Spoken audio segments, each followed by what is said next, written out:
Welcome to Brussels Diplomatic. We are today at the Embassy of Japan with the Ambassador Ishii, Ambassador to Belgium and NATO.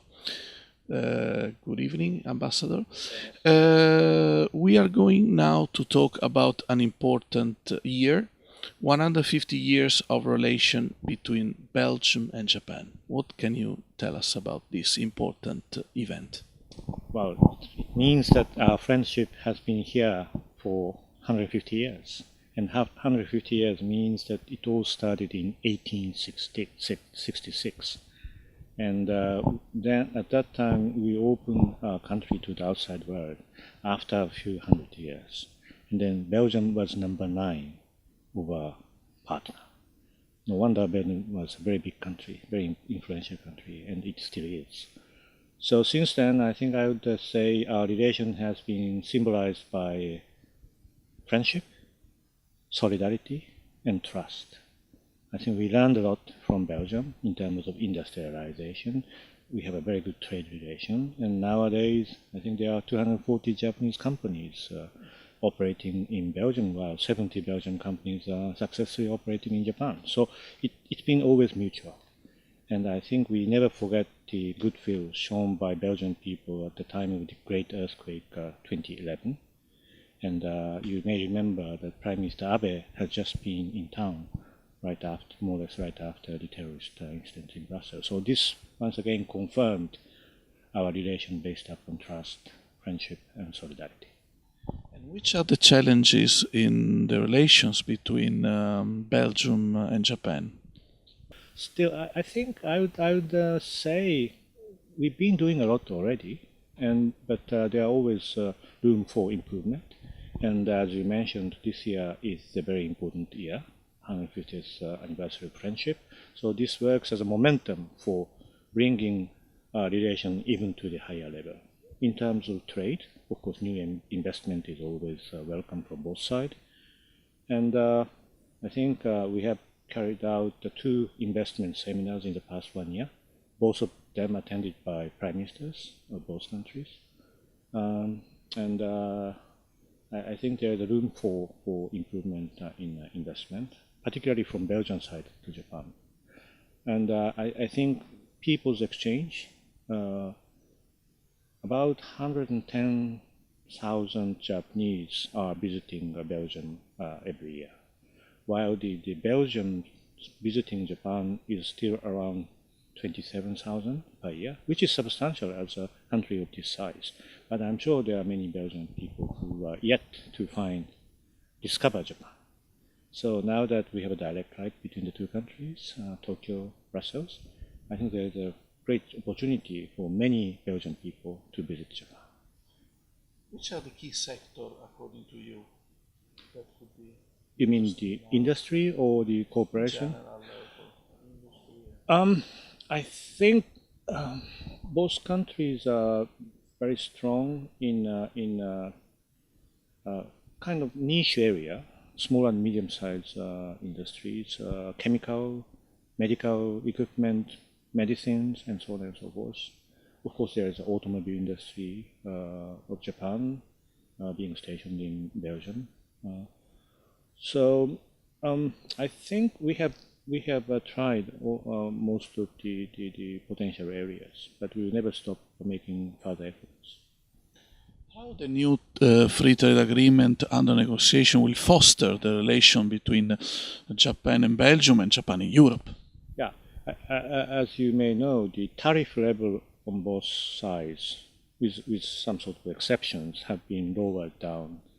So we are now also talking about the trade practice and so on and so forth. But setting aside details, I'm sure this will, once we conclude this agreement, which should also come with a strategic partnership agreement, which is more or less political, I think this will further strengthen relation, and also this will work as an incentive for further trade between the two areas, Japan and the European Union. Of course, there are certain areas where we do need lowering down of the tariffs, such as cars and so on and so forth.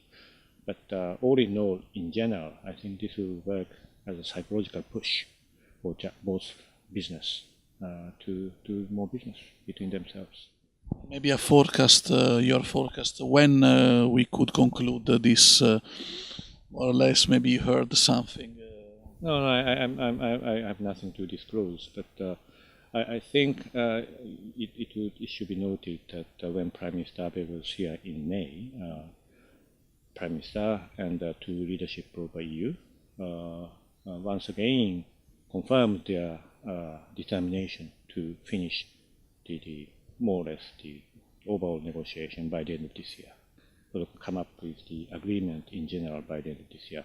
And this is a target that both sides are shooting for. So I do hope this will be realized. And, I think we have a fair chance of doing that. Okay. How do you see the collaboration between Belgium and Japan on security and defense, another important sector nowadays? I see. That is a good question. I think it's up to how you define the security. But the first place to start, which was confirmed by two prime ministers in May, was we definitely have appetite for exchanging information, exchanging practice in the area of terrorism. Terrorism is, I should say, part of the security nowadays, and I think we have a lot to learn from how Belgian government dealt with such huge task that in March. So we two prime ministers decided to ask officials to have the terrorism dialogue by the end of this year. So we'll see continuous collaboration in that area. And at the same time, I think we do value the expertise on the part of the Belgian government in Africa. There is historical tie. And for the timing, as you may know, the Japanese Self-Defense Force is in South Sudan as part of the peacekeeping operation. And it always makes, it's variable always for us to exchange information about what's going on in Africa so that our presence is secured over there. So that is another area. And I do know that the Belgian government is doing a lot in terms of peacekeeping, stabilizing operation in Africa, in those kind of countries with weak government. So that is another area. Cooperation in Africa, where we can cooperate, and there must be element or aspect of security in that terms. Do you think Japanese company, the highly skilled Japanese company, are going to play a role? Because in Japan you have a lot of excellence realities. In a security field? Yeah. Yeah, of course there is always a potential possibility. I think we have changed our export administration policy some time ago, and now that we are able to be, for example, involved in the joint development, joint production of a weapon system, as long as we are going to use them. So I think, of course, Europe is an area where we see a lot of defense industries with high level of technology. So there should be some possibility for collaboration. With that in mind, we have established a framework necessary for starting collaboration with UK, and I think we are going to try to do it with France as well. So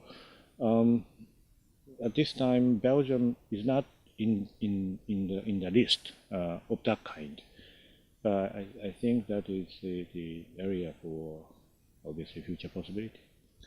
And the last question, the 25th, you are going to have an important celebration, event, if you briefly want. Oh, sure, of course. Thank you for raising this. On the 23rd of June, we are going to have the Self-Defense Force Day, which is an annual event, and I'm afraid it's invitation only ceremony, but we will try to celebrate what our self-defense force has been doing for the security and prosperity in a global scale. Part of which is, as I mentioned, in Africa. Part of which is main part of that is around Japan. So it's always good to put focus on how good or how good job our sales defense force is doing. And then it's always good to celebrate that with friends of ours.